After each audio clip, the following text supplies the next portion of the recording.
Cila khaysan bareechuu dhufnee hirmaannee gamanaaf gamaanii guyyaa gammachuu gaa'ilaatii qaxalee misirroo lamaanii horaa buula wajjin jiraadhaa isinin argatin hamaanii alfa mabruuk isinin jannaa Ustaz Mustafaa fi Leemanii alfa mabruuk isinin jannaa Ustaz Mustafaa fi Leemanii. Bismillaan eegaluun amala dubbiif yaaroon ol kaa'uu lafaa jirkaa dubbiti yaa banachuuf furtuu qulfi tan duraan cufaa alhamdulillahi galanni rabbi khiyyaa isaatti hafaa salli rabbi khoo ala nabii namuhaa jannu meedaddafaa durattuu durinaaf hubadhaa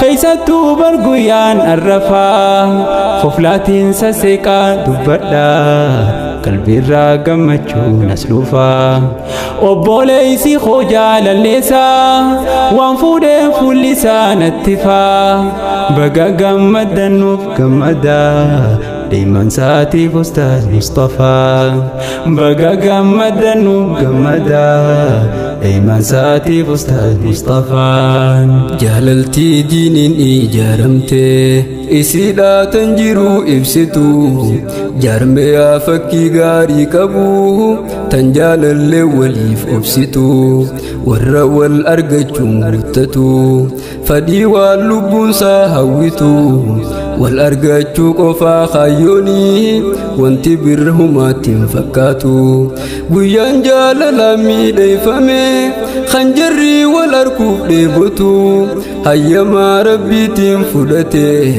mana isaaniitti wal galfatu jaalala shakkiin jidduun jirre warra lubburraa wal jaalatu dandamaa walirraa hin cinne kan guyyuu arkee wal daawwatu dandamaa walirraa hin cinne kan guyyuu arkee wal daawwatu koriidarri jalaana dhufe singiloonni karaarra maqaa harka qalleeyyi jaalalaatiin baana hirribarraa dammaqaa misoomni jaalalaa haa cimu daddafaa warra soddaa dhaqaa tanarra koomentiin barbaannu isinirraan qeeballu qeeqaa zamanaa fedhinnaan guutame meeshaan sammuu dhaloota jeeqaa sababa jaalalaatiin dhabaa jirra bar namoonni waa meeqaa xurii qalbiisaa booreessite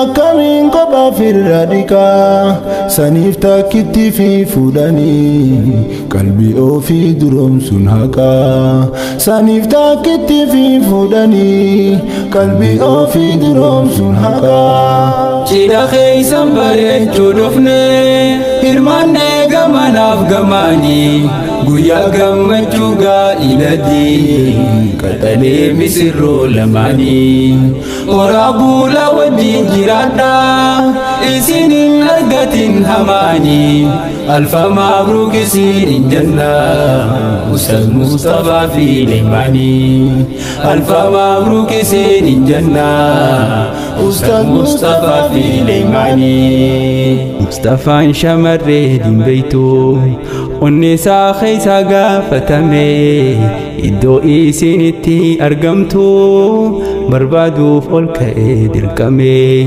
sababni hawwiisaa dhugoomsuuf dhimmi kun bar itti yaadame barbaacha isi faana dhaawee nama kan jaallatu qunname namni qalbii isaatiif dawaa kan inni jaallatu argame birillee diiniina shagamte tan naamusni isi eegame pirimeer liigii jaalalaasaan injifachuun waancaa kenname hirenteeysan dhugaan bareedde yaa'annaan waligaan naqame hirente isan dhugaan bareedde yaa'annaan waligaan naqame. Jireenyi dhaloota lammaffaa fakkaatu as boodaan eegala. Bilisaa uumaan irruun qabne rabbiin kenneefi wal jaalala. Mustafaan kopummaa shawwade bahuudhaan gabrummaa si jala. Fatanaa jaalala sanni kaan dabree fuudhe bareeddan tala. Ustaaz Mustafaa Maamman Nuurii duraanuu barsiisee qaaqofla. Bashaashaa taphachiisaa nama nyaaran hammaanne fuula. Jaalalleesaa wajjii wal arge irraa jenne nus maashaa Allah. Gammachuun daandiidiin hordofaa jiraadhaa ganamaaf galgala. Gammachuun daandiidiin hordofaa jiraadhaa ganamaaf galgala. Yaa Rabbi misirroota keenya waliif fiddee nuuf gammachiisi. Mustafaa akkuma amala kee tisanitti kokkoofalchiisi. Ilmaan haadhaaf abbaarra caalu isaan jidduu nuuf argamsiisi. Fuulduree isaanii bareechi wallabbii isaanii dhaabamsiisi. Yaa boodiirti tulluma dhiiraa tan lubbuun jirtu haadha jalaa. Fuutee kan wajjin hin guddisiin qindi taasifattu meelaalaa. Tan saatiif itti laalu namu kun hundi sababa jalalaa. Isaatu bakka warra bu'ee eeggatee tola itti oolaa. Isaatu bakka warra bu'ee eeggatee tola itti oolaa. Cidha keeysan bareechuu dhufne hirmaanne gamanaaf gamaanii guyyaa gammachuu gaa'ilati qaxalee misirroo lamaanii. Horaa buula wajjin jiraadha isinin argatin hamaanii.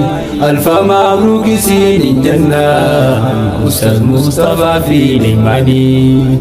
Alfa Mabruuk isinin janna Ustaaz Mustafaa fi Leemanii. Sababa bal'ina farrisi warri mana keetii jabeeysi. Haala gaarummaa fi jaalalaan barakaa fidi argamsiisi. Suura jaalala madaalamaa abbaa mana keetii nyaachisi. Walirraa fageenya waloomaaf kopummaa jidduutti garsiisi. Rooba jaalala gannu baasee dhageenye bar isaa didichuu. Faana isaa yoo laallu Mustafaan yaadannee Leeman isaa jaalachuu. Hirmaannaa dheyne haa jennuuni Rabbiin wajjisin haa bulchuu. Dabalaa keeysan isin wajjin hirmaannee as dhufne koddachuuf. Dabalaa keeysan isin wajjin hirmaannee as dhufne koddachuuf. Galaana jaalala maddesaa waliin baanadhaa isin lachuu. Eegaltan jireenyaa lammaffaa kan waliin naqattan gammachuu. Sababa kopummaa kaleetiif yoo qabaattanis wal qaanfachuu. Arra booda waliif halaalii sodaan hin jirtu wal dhungachuu. Ustaaz Mustafaan kee kitaaba qofaa miti tanaas ni beekaa. Barsiisaa jaalala dhugaatii asiinis naaf hubadhu sheekaa. Kallattii jaalalaa sirritti akkaataa deemsa si akeekaa. Jecha haadha manaa bohaarsuu isarraa dhageessaa sesseeqaa.